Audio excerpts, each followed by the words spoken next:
একদিন রানী রাসমণি স্বপ্নে দেখতে পেলেন স্বয়ং দেবী কালী তাকে স্বপ্নে দেখা দিচ্ছেন এবং তাকে বলছেন, আদেশ করছেন, কাশী যাওয়ার প্রয়োজন নেই, গঙ্গা তীরেই একটি নয়নাভিরাম মন্দিরে আমার মূর্তি প্রতিষ্ঠা করে পূজা কর, সেই মূর্তিতে আবির্ভূত হয়েই আমি পূজা গ্রহণ করব। সেই থেকে গঙ্গা তীরের পাশে এই দক্ষিণেশ্বর কালী মন্দির প্রতিষ্ঠাতা করেন। 1847 সালের ধনী বিধবা জমিদার রানী রাসমণি। দেখতে পাচ্ছেন এটাই সেই দক্ষিণেশ্বর মন্দিরের গেট। আমি গেটের সামনে এসেছি, আপনাদেরকে দেখাবো এই দক্ষিণেশ্বর কালী মন্দির, ইতিহাস বিখ্যাত এবং যে কলকাতার বিখ্যাত যে এই দক্ষিণেশ্বর কালী মন্দির, তা এশিয়া ভারত উপমহাদেশ পুরা এশিয়ার মধ্যে একটা নাম করা মন্দির, যেটা 1855 সালে কাজ করা শেষ হয়েছে।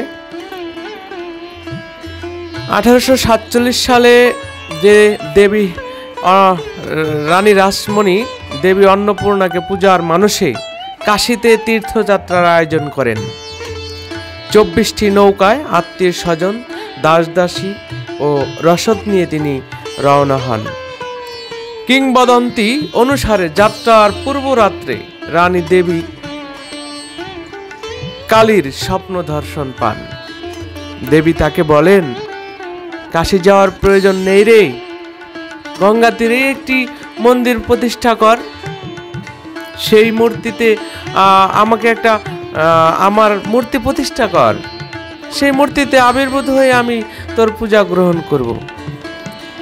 পরে রানী রাসমণি এই স্বপ্নের পর অবিলম্বে গঙ্গা তীরে জমি ক্রয় করেন এবং মন্দির নির্মাণ কাজ শুরু করেন।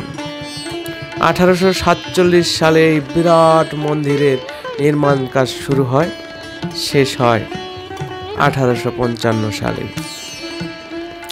মন্দিরের 20 একরের প্লটটি জন হেস্টি নামে এক ইংরেজের কাছ থেকে কেনা হয়। লোকমুখে জায়গাটি পরিচিত ছিল সাহেবান বাগিচা নামে। এর একটি অংশ ছিল কচ্ছপাকার মুসলমান গোরস্থান, তাই তন্ত্রমতে স্থানটি শক্তি উপাসনার জন্য উপযুক্ত বলে বিবেচিত হয়। 8 বছরে 9 লক্ষ টাকা ব্যয় এই মন্দির নির্মিত হয়। 1855 সালের 31 মে ত্রাণ যাত্রার দিন মহা সমারোহে মন্দিরে মূর্তি প্রতিষ্ঠা করা হয়। কালীমাতার মন্দিরে মূর্তি প্রতিষ্ঠার পূর্বে মন্দিরের আরাধ্যাকে মাতা ভবতারিণী কালিকা নামে অভিহিত করা হয়েছিল। রাজকুমার চট্টোপাধ্যায় প্রধান পুরোহিত পদে ব্রত হন। তার ছোট ভাই গদাধর ও গদাই পরবর্তীকালে রামকৃষ্ণ পরমহংস নামে আবির্ভূত তার সহযোগী হন। পরে তার ভাগনে হৃদয়ও তাকে সহায়তা করতে থাকেন। মন্দিরের যে পরের বছরেই, যেটা 1855 সালের পরের বছরেই রাজকুমার দেহ রক্ষা করেন, তিনি ইহধাম ত্যাগ করেন। শ্রীরামকৃষ্ণ মন্দিরের প্রধান পুরোহিতের স্থলাভিষিক্ত হন। তার সহধর্মিণী সারদা দেবী মন্দির চত্বরের বাইরে নহবতখানায় অবস্থান করতে থাকেন। এই নহবতখানা এখন সারদা দেবীর মন্দির হিসাবে বিবেচিত। এই সময় থেকে 1886 পর্যন্ত প্রায় 30 বছর শ্রীরামকৃষ্ণ এই মন্দিরে অবস্থান করেন। তার অবস্থানের কারণে পরবর্তীকালে এই মন্দির পরিণত হয় একটি তীর্থক্ষেত্রে। দেখতে পাচ্ছেন যে অসাধারণ কারুকার্য। আজকে ভিতরের দৃশ্য আমি আপনাদেরকে দেখাতে পারবো না, কারণ যেই সময়টুকুতে আসার কথা সকাল থেকে 10টা পর্যন্ত খোলা থাকে, এরপরে আবার বন্ধ, বিকাল 3টা না 4টা থেকে আবার খোলা হয়। কিন্তু আমি এসেছি বেলা 11টার দিকে, এখন বন্ধ হয়েছে মধ্যাহ্নভোজ বিরতি, যার কারণে ভিতরের অবস্থান আমি আপনাদেরকে দেখাতে পারলাম না।